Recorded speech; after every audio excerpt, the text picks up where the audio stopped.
All right, I'm going to be teaching how to fabricate poultry. So this is your generic chicken to start out with, but we can build upon this and use it with duck, turkey, or any other birds that have the same kind of build. The way we start is to remove the wings. So what we can do is we can pick the bird up, go between wing joint 1 and 2, drop the knife in, pull towards so you hear a small click. Pull the wing away, and we got to remove wing. So that's our first cut. Next cut will be on the other side to do the same thing. So again, lift up, wing joint 1, wing joint 2, cut straight down, pull the knife towards you till you hear a click, and pull down and remove that wing joint.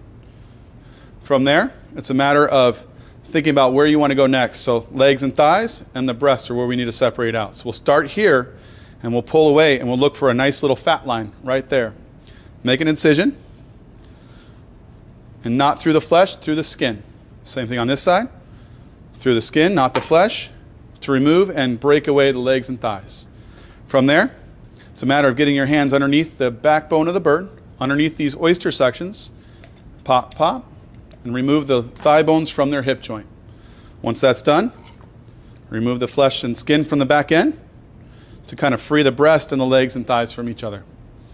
Now, our focus will be on the breast, starting from the head and running towards the tail. We're going to cut a long straight line across the top of the keel bone. And that's whatever way the knife falls is where we're going to do our cut. So straight down and separate the breast. From there, it's a matter of starting from the tail and working our way forward. If we start here, we won't get a good clean cut against the bone. This is going to give us a much easier pull away. So we'll start back here and using the tip of our knife, pull the flesh forward and just use the tip of your knife against the bone. And that'll help you remove the flesh from the backbone.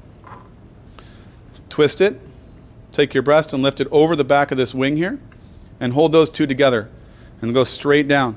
There should be no resistance. If you feel resistance, you're in a wrong spot. You want to stay in between the joint, between the bone here, the collarbone, and the wing joint. And that'll take care of that. And that's our first breast cut. For this one, it's the same method. So just go on the other side of the keel bone, drop your knife down, start the tail again, and then pull forward and just use the tip of your knife to separate that away. Grab your wing joint, follow the bone down. Again, no resistance, and we should have a nice clean breast to work from. So there's number 2. To get the legs and thighs off, we're going to look at this piece right here, which is our oysters. We're going to go right above them. Just cut right on top. From there, just take a finger and scoop them out.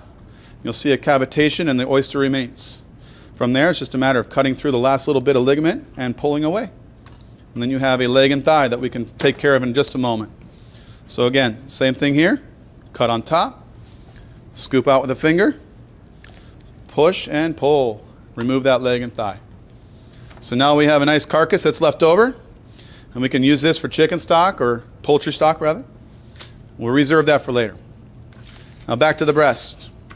We have a nice clean French bone. We have a nice covering of skin, so we could use this for a sauté technique.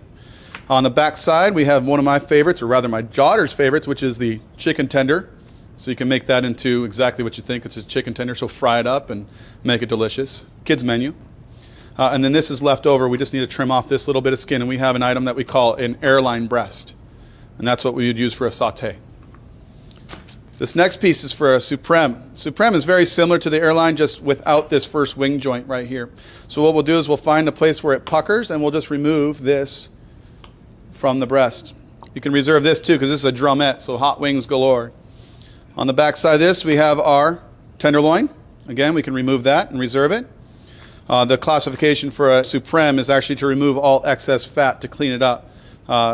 It's supposed to be the cleaner, leaner meat compared to this, the airline. Modern technique now is to pull the flesh or the skin away and remove it and serve it like this. When you do this, this is a much better cut of meat for grilling. And what you'll see often is people taking this and using a mallet to pound it out and make it flatter and thinner. And you can do that with pretty much any breast that's out there. But that's called a supreme.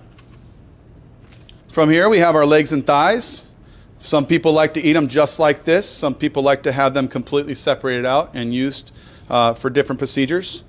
One way you can do that is to separate the leg and thigh from each other. And you start here. And what we look for is we look for this fat line that runs right across the back of the leg. With a little bit of a bigger knife, without a lot of force still, we're just going between the joints. We cut straight through.